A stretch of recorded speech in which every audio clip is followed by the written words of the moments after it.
Acho que ele tentou matar a própria sombra dele.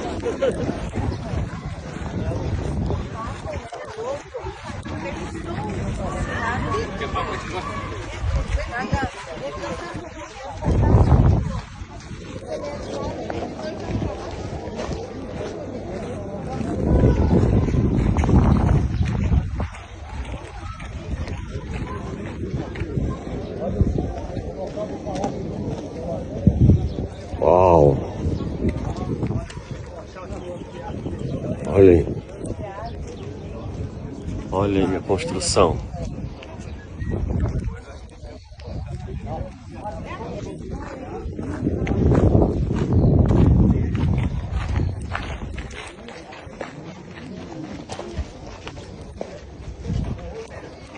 Vamos entrar, vamos acompanhar.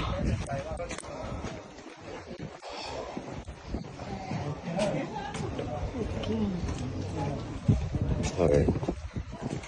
Paramos aqui.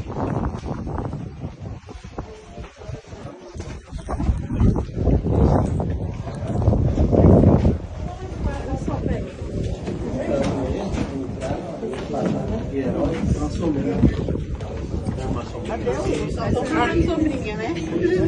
A sombra do Altíssimo. O Altíssimo descansará. Telhadinho sobreviveu, hein, Ariel? Telhadinho sobreviveu. Isso, eu vou falar. Como é que Ele vai falar um sobreviveu isso pouquinho aqui, aqui, vou falar uma palavrinha aqui. 2.000 anos? Pessoal, pega a sombrinha.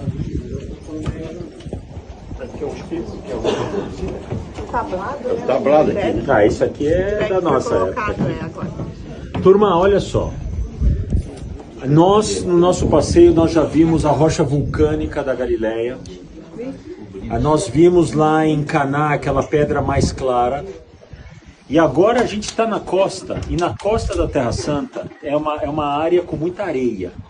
E passa os milhões de anos, essa areia, aos poucos, ela vai se enrijecendo. E ela forma o arenito.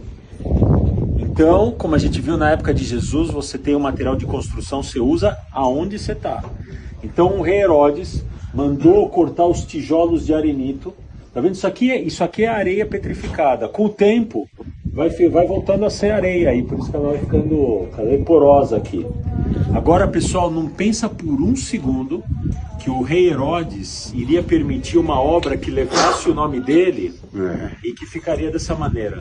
Vocês estão vendo que tem os restos de uma argamassa branca que cobria tudo aqui? Sim ou não? E ali, enquanto essa argamassa ainda estava molhada, vem um artista e faz pinturas ali. Esse é o original. Agora, olha só o cálculo político do rei Herodes.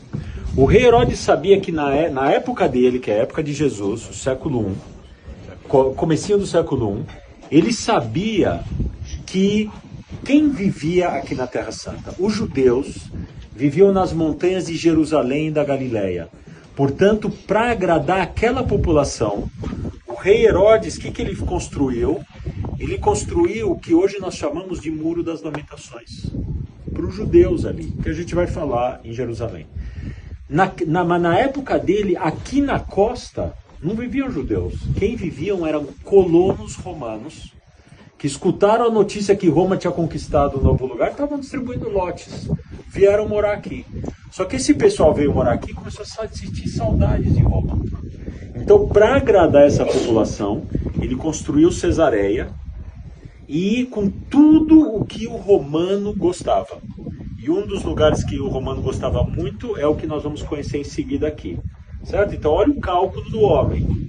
Não fazendo nada à toa, é sempre um passo pensando no amanhã. Olha a cabeça dele. Agora, Jesus não passou por aqui. Vocês vão entender por quê quando a gente vê o que acontecia naquele lugar. Não era os lugares que Jesus frequentava. Mas nós vamos conhecer para entender um pouco da cultura daquela época. Mas eu não parei aqui à toa. Cadê o nosso pastor psicanalista aqui? Que tinha feito uma pergunta. Qual o seu nome? Desculpa. Henrique. O Henrique tinha feito. Henrique, você que falou do arco, não foi? Sim. Isso. Então eu falei, aguarda um pouco, que, se Deus quiser a gente vai chegar num lugar que eu vou falar sobre isso. Pessoal, Se a gente está construindo no sítio lá, está no seu sítio, você quer fazer um galpão de 2 andares. Você quer sustentar aquele segundo andar. O que você faz? Como é que se sustenta aquilo lá? Hoje é escora. Na época antiga, o que você colocava?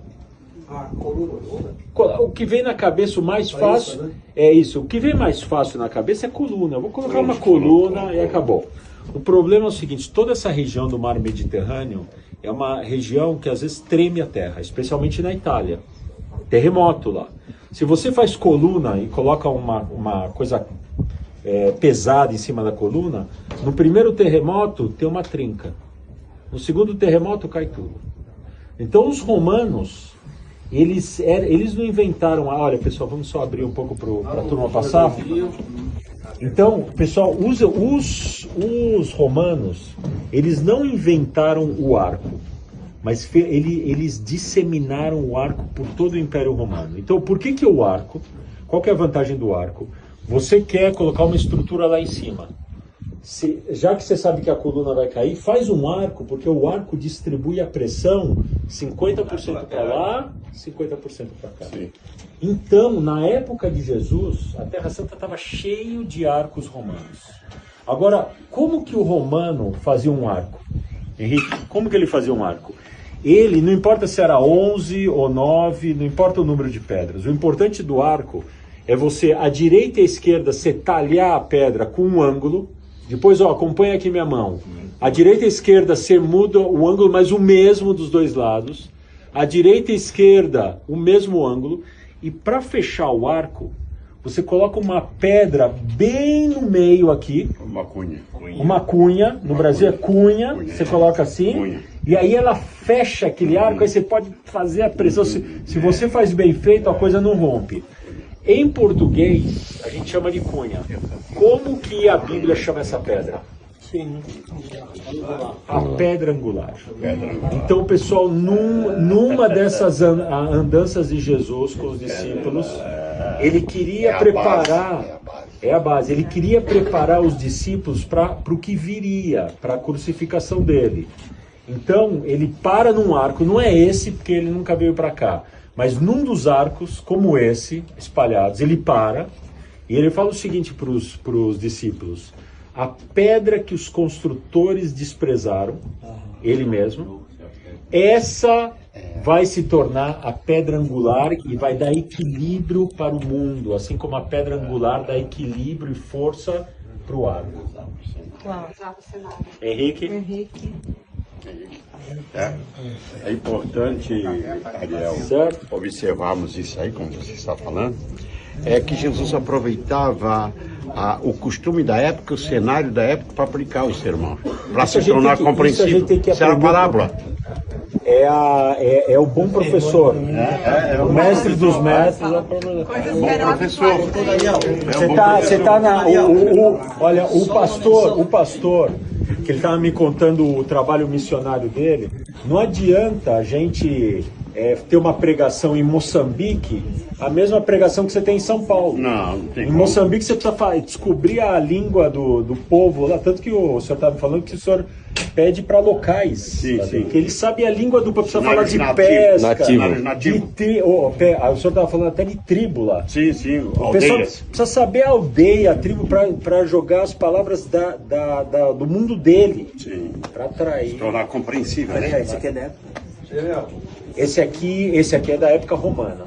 Mas esse arco ainda é... Não necessariamente. O que aconteceu aqui foi o seguinte: aqui em Cesareia, o que aconteceu foi o seguinte: chega um momento, Cesareia é abandonada e tudo começa a ruir. Então, a época, isso aqui é da época romana. O teatro que a gente vai ver, o que é da época do Herodes, que ele mesmo fez, é, digamos, o nível 1 das cadeiras ali. O seguinte, o que está aqui, eu prefiro falar aqui do que falar no sol ali, para lá a gente só tira umas fotos legais. Quando os judeus começaram a voltar aqui para a Terra Santa, tinha uma família muito rica, judaica, que quis ajudar isso, que quis doar para o pessoal ter comida e trabalho aqui. Só que ele falou: eu não quero dar peixe para vocês, eu quero ensinar vocês a pescar. Era um cara, tal, a família Rothschild. Então, quando a família Rothschild veio aqui, falou o seguinte, olha, Cesareia, eles compraram, os Rothschild compraram tudo isso aqui, começaram a ver que tinha muito valor arqueológico, ele falou, eu vou fazer um parque arqueológico que vai atrair pessoas para cá, e aí vocês vão viver disso, dessas coisas aqui. Então, isso aqui, então, o Teatro Romano foi levantado, na nossa época, o restaurante, assim, da arquibancada, do número 1 para cima. E olha só o seguinte, na nossa época, quando tem... Quem é de Goiás aqui? Eu. Quando tem o Leandro e Leonardo de Goiás? Sim. Quando tem o Leandro e Leonardo começaram lá no começo deles, quando eles quiseram mostrar que eles chegaram lá, ficaram famosos, o que eles faziam? Eles iam lá numa casa de shows famosa da época e gravam um DVD ao vivo, lembra disso? Hoje nem tem mais o nosso mascote aí. Quem que é o nosso mascote de Belém? Cadê? Isso. Você sabe o que é DVD, não? Eu? Não.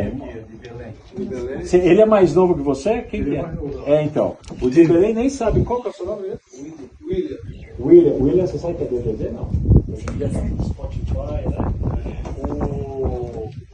Em Israel hoje, William, em Israel hoje, você tem um artista que que chegou lá, ele faz um show aqui em Cesareia e coloca lá no Spotify. Então esse é um lugar de show.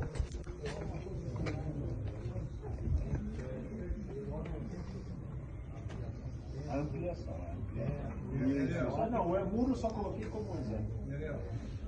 Falou bem que Jesus não passou por aqui, mas seria bom deixar ressaltar também que os apóstolos passaram, né? Pedro, né? Paulo veio desde Damasco e marcou aqui. A gente vai encontrar Paulo, é verdade. Agora, a pergunta, por que os apóstolos vieram? Jesus nunca veio para cá, por que os apóstolos vieram? Por quê? Antes, quando o evangelho começou a se expandir,